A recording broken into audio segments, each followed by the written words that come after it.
Shitting Christ, it's hot in here. And welcome to Random Packet Loss. My name is Kieran Maxey, and today we are watching round 2 from the Huddersfield Regional at IQ Games. Thank you to the guys at IQ Games for putting out such a fantastic tournament. It was one of the better ones I've been to. And so we have James on the left playing Noise, and Harry on the right playing Near Earth Hub. Once again, this is the last UK regional to occur before the updated Most Wanted list, which effectively nerfs both the decks you see here. So it's a relic of the past by now, but enjoy it nonetheless. So we have some standard install ice R&D. So this is an interesting matchup. I've always thought the Noise versus NEH matchup is quite interesting. I for a long time played both decks, and I always kind of felt okay on both sides of the matchup, partly because I knew each of the decks quite well. But I think both Noise and NEH can dominate if given the chance. So, but in a way, it kind of depends on how quickly Noise gets set up. But an early wild side is certainly going to do that.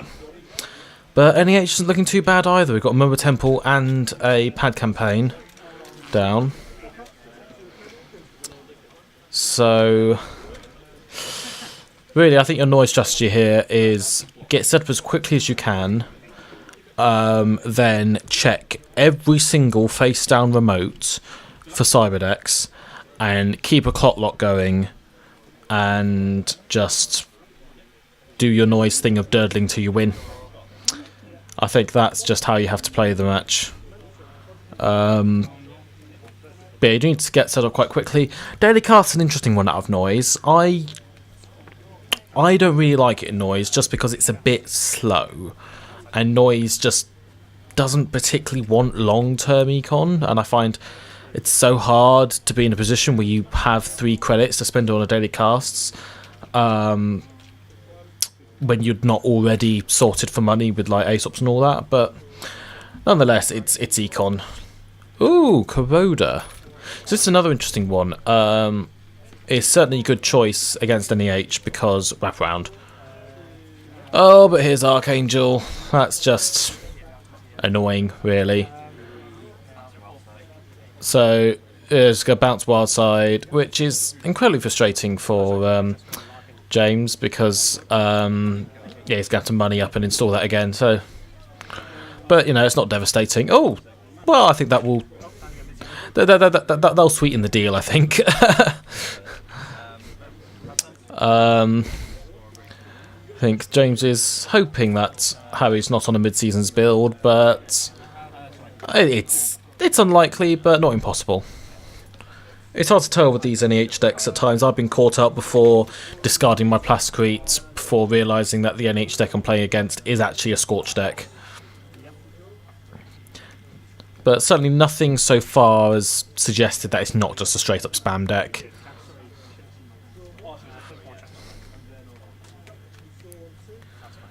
Yeah, some more just econ stuff. He's not really here to...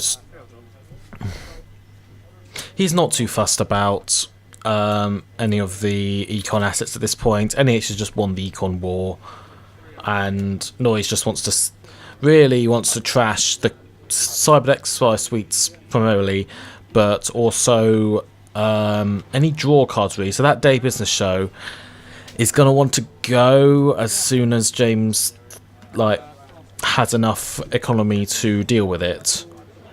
So, or an imp would certainly do well, because it's not always so easy to see the impact of daily business show when you're not the corporation. But seriously, it's just amazing. Like, it is absolutely such a strong effect. Being slightly overshadowed at the moment by Sensi Actors Union, but still, Day Business Show is just solid card. So So I like NEH's chances at the moment. Really, at the moment, you're now, as NEH, very ready to just see San and Astro. Though Peddler's gonna make things slightly more interesting because now that could hold a clot. It's unlikely, but it's something you have to respect as NEH here. Interesting to see what's in that remote. Oh, and they're just going to get a clot just straight up, which is reasonable. Is that the first virus install we've had all game? I think it might be, and that's really unfortunate.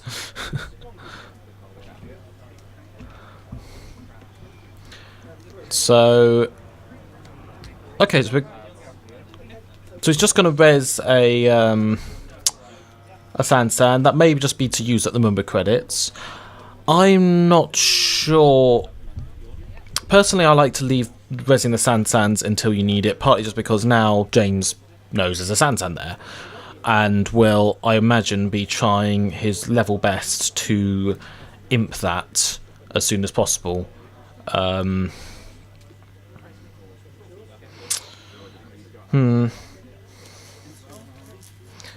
So now you want to put down a Cyberdex Eye Suite, if you can. Oh, and so we're going to install something in the Sansan remote. Now, I think that being a Cyberdex, it would be a good play, because it means that it's already protected.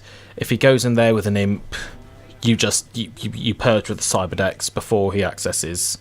Oh, there's a Cyberdex, so that also works. That purges it. It's going to get trashed, but whatever. This is the only problem with noise, because you don't have... Well, a lot of builds don't have clone chip. You're... Like, acting Cyberdex is actually quite painful, because then you have to deja vu back the clots and all that, so... Yeah, so it does look like Harry's going to be able to score this turn. I don't know what that is on the Sansan. Again, I would quite like a Cyberdex on there. Jackson, yeah, fine. I know, yeah. Maybe he's just not seen the agendas, which is a shame, because there's a lot of windows at the moment to go for the score.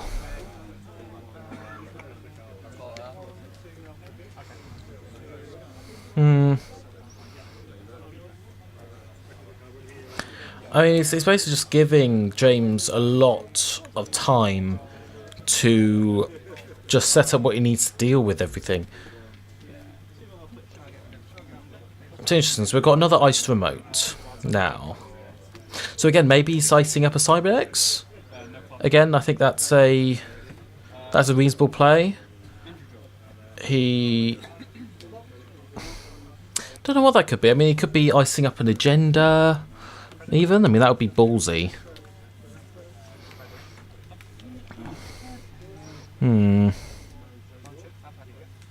Oh, he is running clone chip.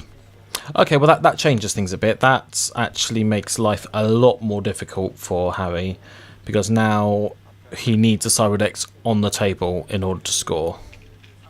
So, yeah, clone chip's actually very good against NEH. My build usually ran Levy, but yeah, it's kind of... Yeah, it's called tomato, really.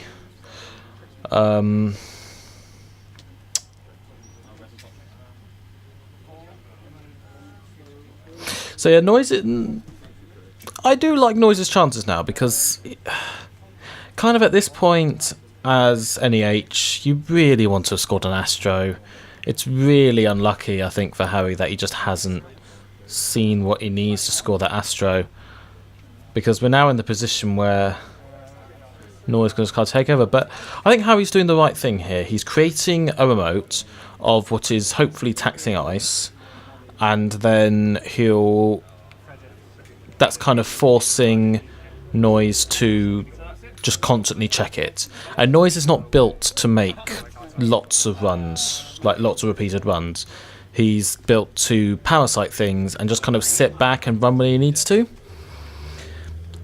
For example, the breaking news right now would just be fabulous. Like, in fact, breaking news off of Zansan, Trash Wildside, or even All Seeing Eye would just be fantastic.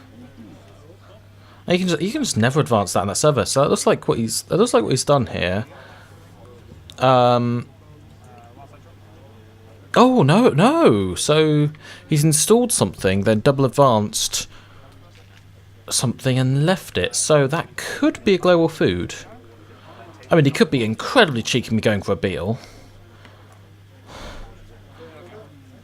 I mean, that would be absorbently cheeky. Other options could be double advance, breaking news, leave it, next turn, score breaking news, trash, which again would be incredibly cheeky. Yeah. So yeah, how he's playing quite well here, I think. I mean, he's really putting James on the spot, and James just not in a position to contest that server right now. I mean, I still wonder if you just run it just to try and again contest it. Ugh, there's another day business show. Okay, now Harry has to find what he needs, surely.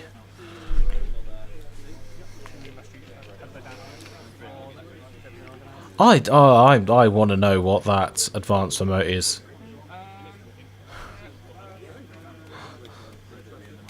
Maybe it's a ghost branch. Yeah, oh, so he's got a triple advance. Is it global food? It is a global food, so... Man, this game is odd. Yeah. So it looks like Harry just installed something from hand into that server, so there's a couple options here. If he's just kind of set on this sort of weird never advance route of just scoring out of a server, then he could just install another agenda.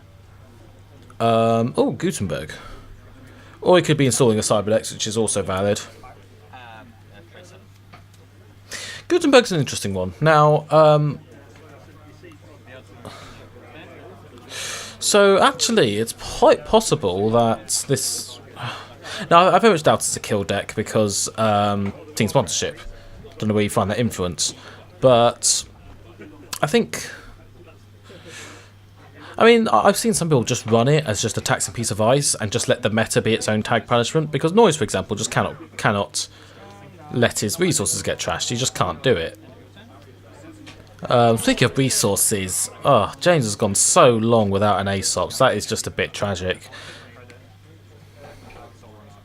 Oh, speak of the devil, there's Aesops. This is the main problem with Noise, is that he just ceases to function if you don't have your resources, which means if you don't see your resources early, you're screwed.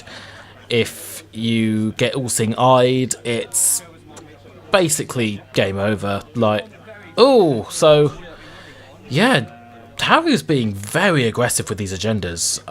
Props to him. He's just he now needs what, 2 more? Yeah, he needs. Another 2-pointer will do it, and he's now in the position with that Sansan just to go install CVS from hand. You know, res purge. Well, no, install CVS, install advanced Astro, purge, sorted. You can also play mind games with that class. Ooh, that is.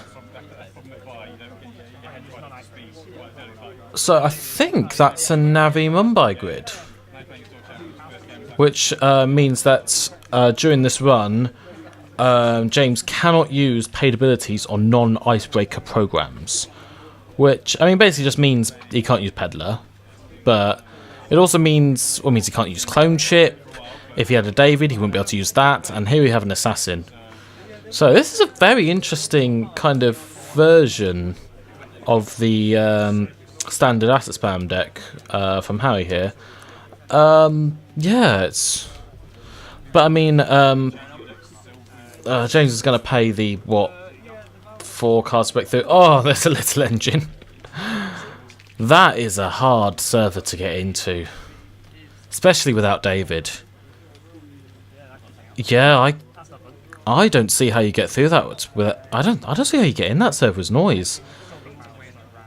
Hang on, so it's 4 cards for to break assassin. It's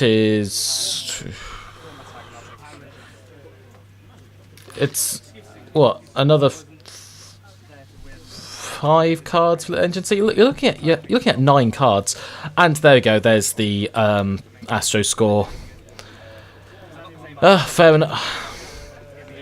enough to Harry there. That's yeah. The Navi Mumbai grid is very interesting addition, and yeah, it certainly did the job there. So that was an NEH game with no fast advance. But yeah, fantastic. Unfortunately, I do not have the second game because my camera is shit and ran out of battery before the end of the second game. So, unfortunately, we'll just have to skip over that. But anyway, so this has been Random Packet Loss. My name is Kermaxi, and thank you for watching.